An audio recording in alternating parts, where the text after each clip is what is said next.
Hello, Paul with RGS Restorations, and today I'm going to do something a little bit different. I have a rolling block that I just got done building in 4050 Sharp's Bottleneck.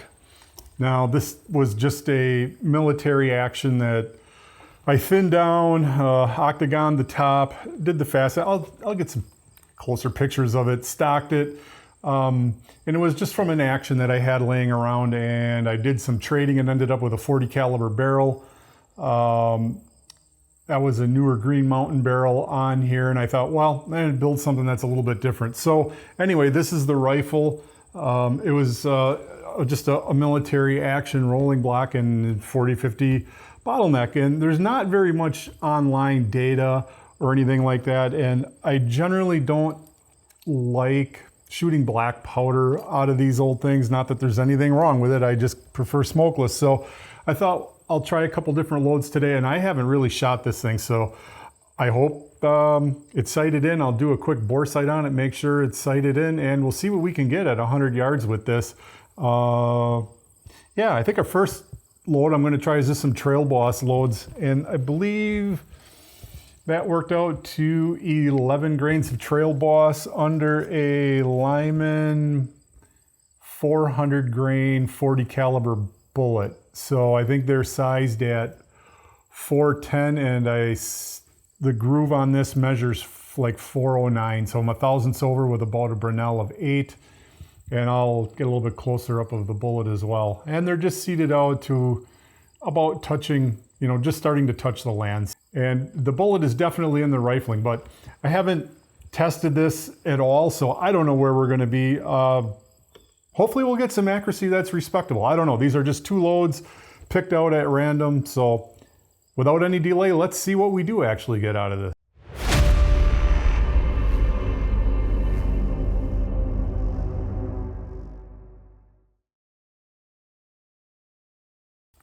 All right, and this is the Trail Boss once again.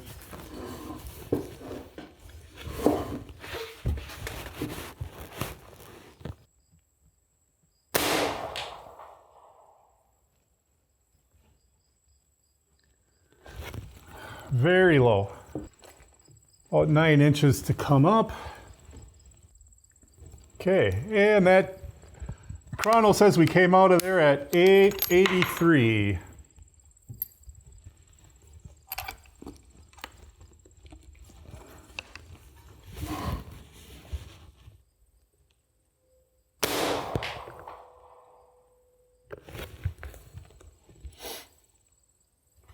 All right, well, it's on the target. I can see it. Let's see what we get for accuracy.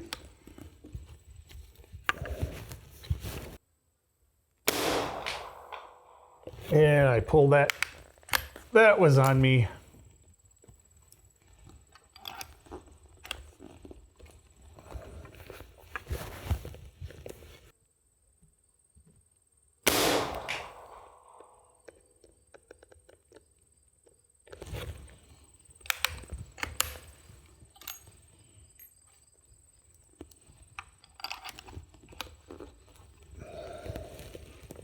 $862.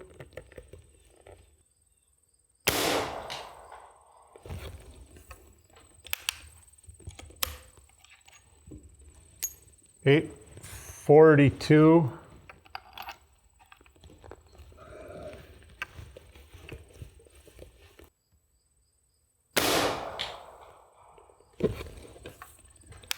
Well, accuracy is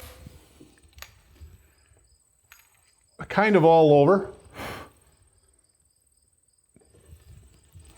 Definitely nothing I would particularly care for there necessarily. I'll try a different load. Now this load being substantially hotter, should be interesting to see where we're at. I think my first shot's going to be at the bottom of the target.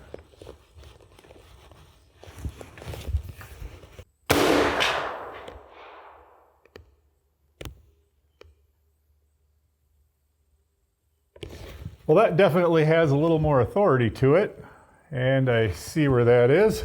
I think I'm just going to leave it there and see where this goes. Now, a lot of times with a different powder, it does, depending on the gun, sometimes it can take a couple different shots or a few shots to foul on a new powder. So we'll see what we get here.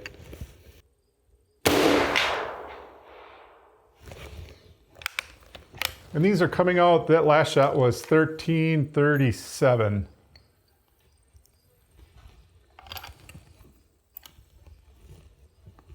And this is IMR 4198, 23 grains.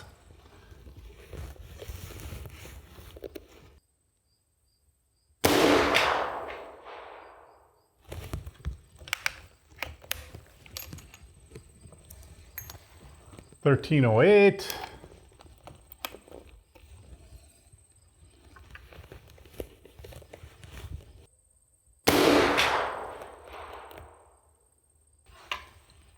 All right, well, that was pretty much the first firing for our rolling block here, and that last load again was IMR 4198, 23 grains, and it didn't seem like it was too bad for just picking a load out of thin air. Now, because there's so little load data available on the 4050 Bottleneck, I used load data for a 4065 Winchester, which is similar, not exactly the same. I'm not suggesting that you should do that. If you have one, definitely get the load data and use it, but there are some like little workarounds that you can do.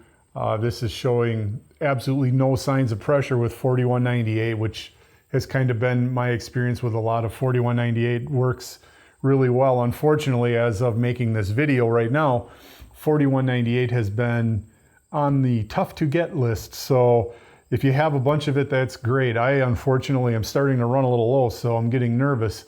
But anyway, I'll show some more pictures of the build and what I all did here with it and all that. But overall, I don't know. For the first time taking it out and shooting it, barrel's not even broken at all. So yeah, I don't think as I can complain with that. All right, well, we're back at the shop, and that was our first time shooting of our rolling block rifle. I don't know, I thought it was pretty good. I was happy with it overall. You know, like I said, you really can't expect a whole lot for a first load and not working up any load development. And just to kind of go over it really quick again, this is the 4050 Sharps Bottleneck. Not a totally common caliber by today's standards, although there's still an awful lot of these rifles around that you'll find in this caliber. And C&H still makes dies for it, and Buffalo Arms, you can find them from there. Now this one here, I just loaded up lubricated lead bullets. I did not go with black powder. It was smokeless and all that, like I was talking about in the video. But other than that, I thought I'd just kind of go through, you know, exactly what this build was and what we all did with it. So this was a military action, and they start out life pretty big, pretty beefy. They're very thick in here. They have a rounded top, and the trigger guards are extremely fat and thick. So for this, we basically just modeled the build off of doing a commercial rolling block, which includes thinning the actions down, removing a lot of material there, and then this one here, I octagon the top, and then facet all the little notches there with a facet mark on it. Now, I know some people are probably wondering, oh, why didn't you case color it?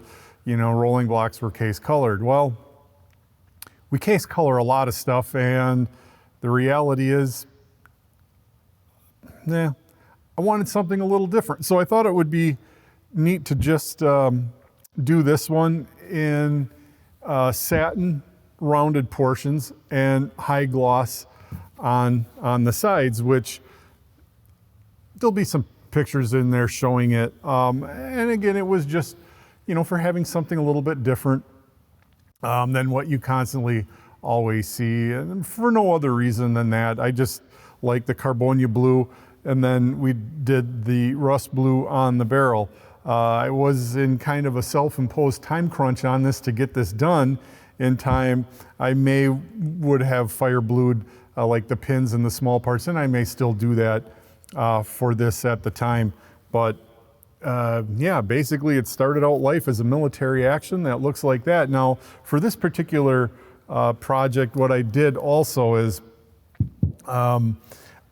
I have just a whole bunch of stock blanks laying around, and I've not ever completely stocked a firearm from scratch. And when I say from scratch, I mean starting out just like this, and then by hand making stocks out of it. And I wanted to say I did at least just one, and that's what this project was.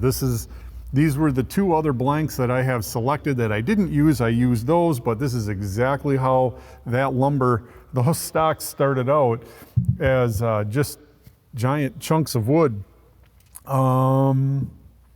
Can't say as I want to do a whole lot of them. It's an awful lot of work. Normally we would start with a duplicated, have it duplicated to the dimensions. Now this one here, for no other reason, I put a shotgun butt on it with a recoil pad because I changed barrels and I wasn't sure if I wanted to do a heavier caliber in the future or not, so that's why I chose that. Those metal butt plates and the original thin rolling blocks, they kind of can beat you up after a days of shooting, so that was it. And then just topped it with a U-Nurdle. That one happens to be a 15 power, and I just have a lot of U-Nurdles laying around, I guess. Not that they're the greatest scope, they just work well, and I figure look pretty good for this application, but anything works on here as well as open sights. But for most of what I do, I like to have scopes on just to extract the accuracy out of it. I have plenty with open sights and tangents and stuff when I want to go down that road, but this one here I didn't dovetail it or anything or drill and tap the tangs for open sights. It's just a scoped gun. So yeah, that's basically it. So if you guys like this kind of material, or if you have a 4050 and you want to leave any comments about what you like about the 4050 Bottleneck, or even if you have the 4050 Sharp Straight, go ahead and do that below. If you like this stuff, please give us a thumbs up and like the video and subscribe to our channel where we have a whole bunch more of this stuff. And it's not just single shots. I know I have a lot of single shot material coming on lately, and it's for no other reason than I guess I have a few single shots and I do like shooting them. So, but we cover a whole lot of stuff on our channel, and yeah, this one was just a wrap up of our range rifle, and there you go. Until we see you at the range again next time, take care and happy shooting.